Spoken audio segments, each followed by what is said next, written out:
Morning, Fisher fifth graders. So nice to see you again for Friday Art with Miss Parkin. Today we're going to be celebrating May Day, which is May 1st every year. And I thought we'd celebrate by doing a little flower project since the saying goes, April showers bring May flowers. So we're going to be working with some warm and cool colors today. The supplies that you'll need are a pencil, and some sort of eraser. Miss Parkin's got her eraser pen. You'll need a Sharpie when we go to highlight over those areas to get more of a bold line. And then you'll need something to color with, whether that's crayons, colored pencils, or markers, whatever you have lying around your house. I've got some markers here that are already sorted by colors. Today we'll be working with warm and cool colors. Those warm colors are those reds, yellows, and oranges. Those cool colors are more of those greens, blues, and some purples, okay?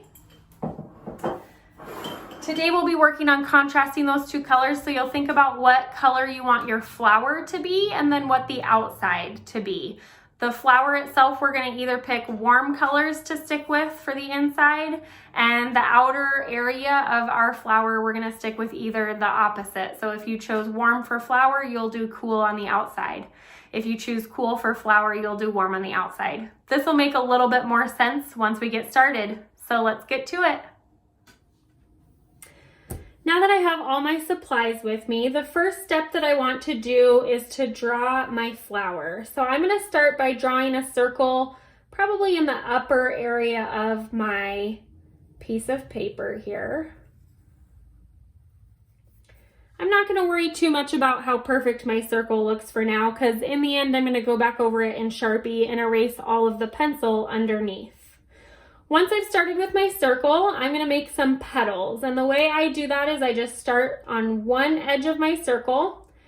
I move my pencil up and outward, and then I move it back inward again. So this part of your petal should be a little bit narrower than the top part there.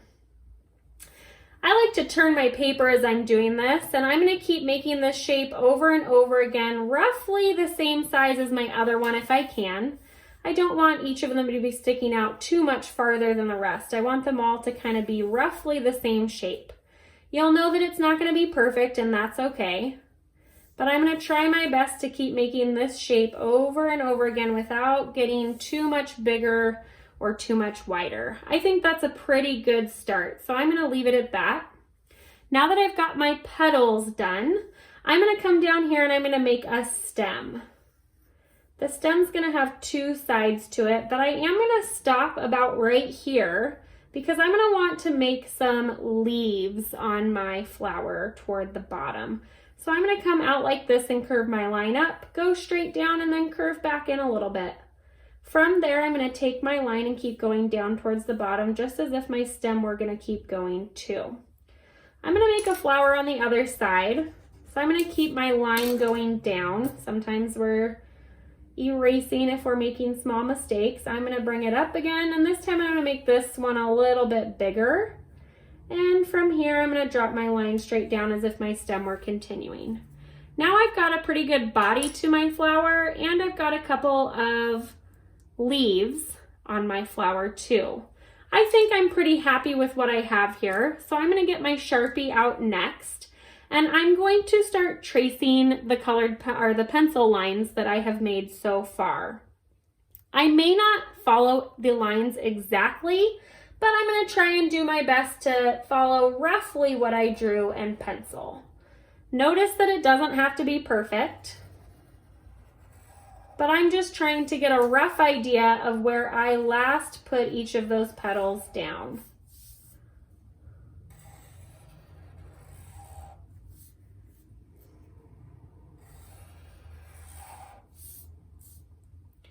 And my last one here. You'll notice that I made these petals a little bit bigger. I can always go back through though, even if I didn't follow my lines exactly, and I can erase all of those excess lines from the pencil marks, because eventually we are going to be coloring this in.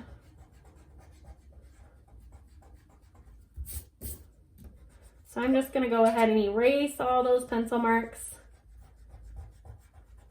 And all that we'll be left with are the petals that I drew in Sharpie. It's okay if you still see a little bit of the pencil marks left over. That's fine, because we're gonna be coloring them with marker or colored pencils or crayons, and they'll disappear from there. I'm gonna keep going with my Sharpie outline with my leaves down here at the bottom, just following the pattern the best that I can, knowing that it doesn't have to be perfect in the end, because I can always erase those eraser marks. When I'm finished, I don't have to follow the exact same path that my pencil did. Okay. Once we have this down, we are ready to begin making our lines on the outside of the flower. We're gonna make what we call contour lines. Contour means I'm following the outside of a shape. So I'm gonna start here and follow around my flower, leaving a little bit of space in between. Not a ton of space, but enough. And when I get down to my stem, I'm gonna have to do a little bit more careful work, following that contour. The lines might touch, and that's okay.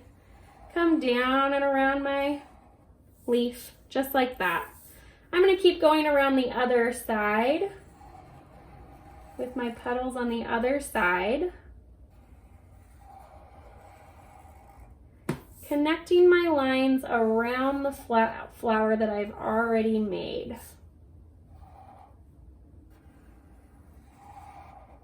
Okay, now that I have my first contour line, I'm going to keep going and make several more contour lines.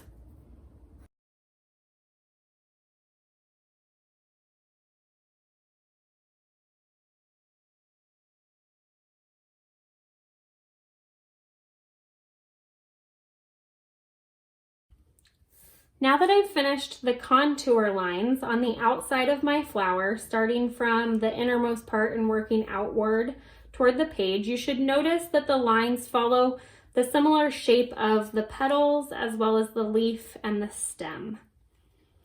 My next step, now that I'm finished with all of my line work, I'm going to push those aside and grab out my markers.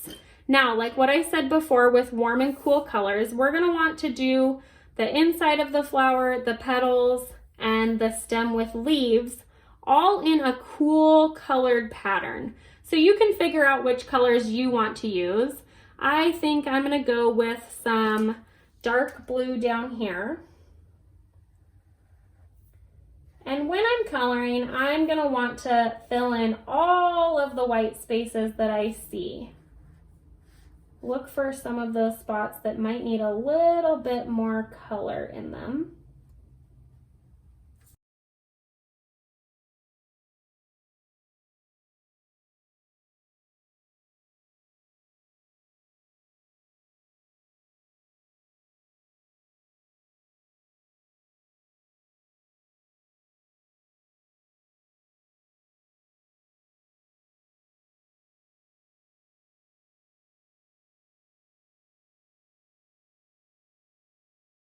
Now that I have my flower painted in my cool color scheme, remember that you might have chosen to do warm colors on the inside of your flower. That's okay.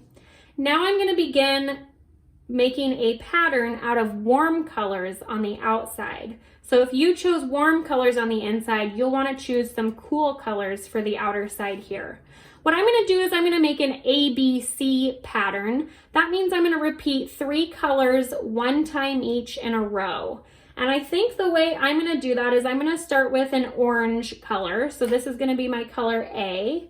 Then I think I'm going to go to a yellow color. I think I'm going to choose this yellow color here to be my B in the pattern.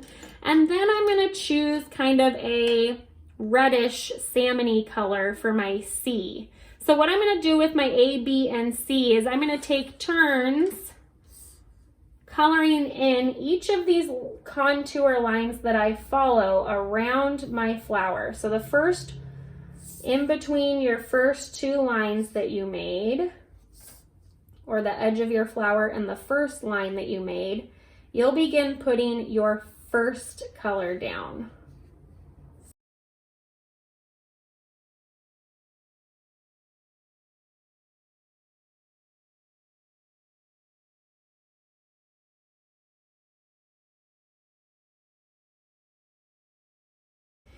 Now that I'm finished with that first fill in between the lines with my color A, I'm going to switch to my color B. So the next gap you have out in between lines, you'll color in with your second color that you've chosen. Remember that all the colors on the outside, if you chose to color your flower in with cool colors, all the colors on the outside should be in a warm color pattern.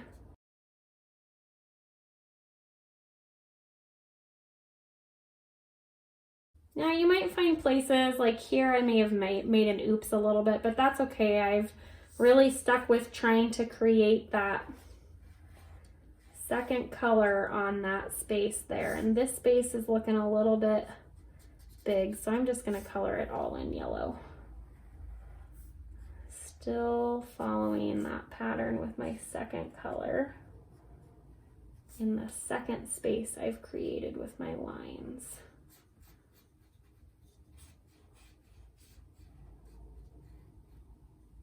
Okay, next up is my third color.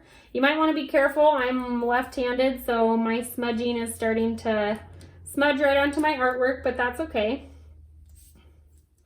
I'll try and be more careful with my coloring on that side there. So now I'm just going to color in this third area with my C color of my ABC pattern. I'm going with kind of an orange, yellow, and then a salmon.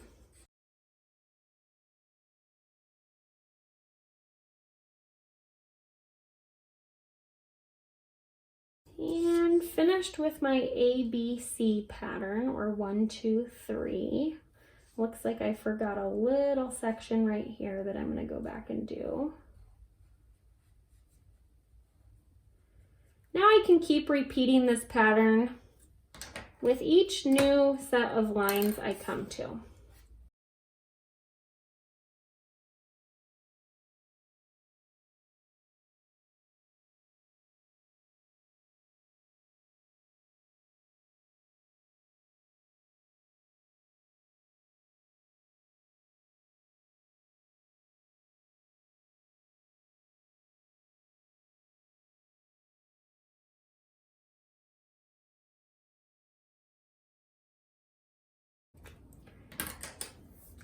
And all finished. Hi fifth graders, thanks for celebrating May Day with me today on this sunshiny day. Here's another look, a last look at my final product of my warm and cool flower. I really hoped you enjoyed making this project with me, and I just wanted to give a shout out to a blogger named Minnesota Art Gal. She is the one that did this art project with her class. Thanks so much, and I really hope you're staying safe and having fun and staying healthy. Know that we all miss you so much and can't wait to see your shining faces again.